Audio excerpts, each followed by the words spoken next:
సేవకులు కాబట్టి ఏ కారణమైనా నా మీద దురభిప్రాయం ఉండి ద్వేషిస్తే అవసరమైతే లాగి ఒకటిచ్చి దేవుళ్ళు ఏం చేస్తాడు. లేకపోతే ఆఖరికి మంచాన పడ్డప్పుడైనా ఒప్పుకుంటారు, దేవునికి స్తోత్రం, ఫలానోడిని నేను తిట్టానని, ఫలానోడి మీద అబద్ధ ప్రచారాలు చేశానని ఖచ్చితంగా ఒప్పుకుంటారు. మా దేవుడు ఆ కార్యం చేస్తాడు. ఇంటి వాళ్ళ విషయంలో చింత లేదు, ఎన్నన్నది ఇట్టుకొని పర్వాలేదు.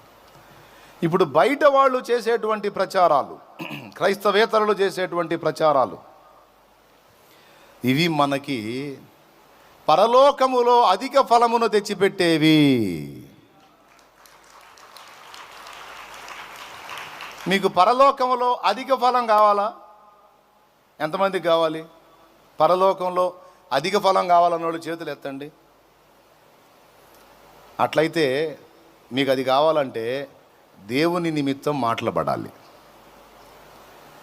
దేవుని నిమిత్తం తిట్లు తినాలి, దేవుని నిమిత్తం తన్నులు తినాలి. మనం కదిలించుకొని కాదు, మన పని మనం చేసుకుంటా పోతుంటే ఆటోమేటిక్గా సైతాను వాళ్ళని లేపుతాడు, ఆటోమేటిక్గా దాడులు చేస్తారు. ఆ దాడుల్లో వ్యక్తిగతంగా అటాక్ చేయొచ్చు, లేదా మాటల యుద్ధం కూడా చేయొచ్చు. అందులో లేనిపోని అబద్ధాలన్నీ కల్పించి ఎక్కడెక్కడ దిక్కుమాలిన అబద్ధాలన్నీ తీసుకొచ్చి ఒక వ్యక్తి యొక్క క్యారెక్టర్ని, జీవితాన్ని నిందపాలు చేసేటువంటి దుర్మార్గాలు కూడా జరుగుతాయి. ఇది ఏంటి ప్రభువా అంటే, నీకు అధిక ఫలము కావాలంటే నువ్వు మౌనంగా ఉండు అన్నాడు. అవసరమైతే ఈ సంగతి నా బిడ్డలకు కూడా నేర్పాలి. నువ్వు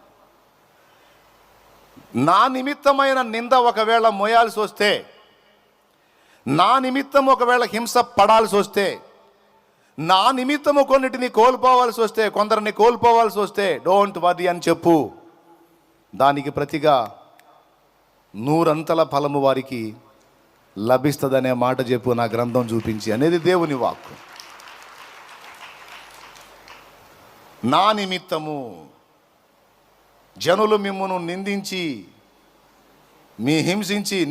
హింసించి అబద్ధముగా మీ మీద చెడ్డ మాటలు ఎలా పలుకున్నప్పుడు మీరు కూర్చొని ఏడవండి అన్నాడా?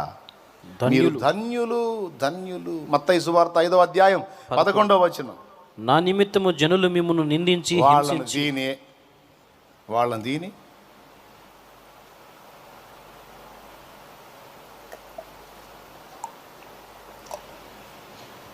నిందించి అనే మాట ఉంది చూడండి.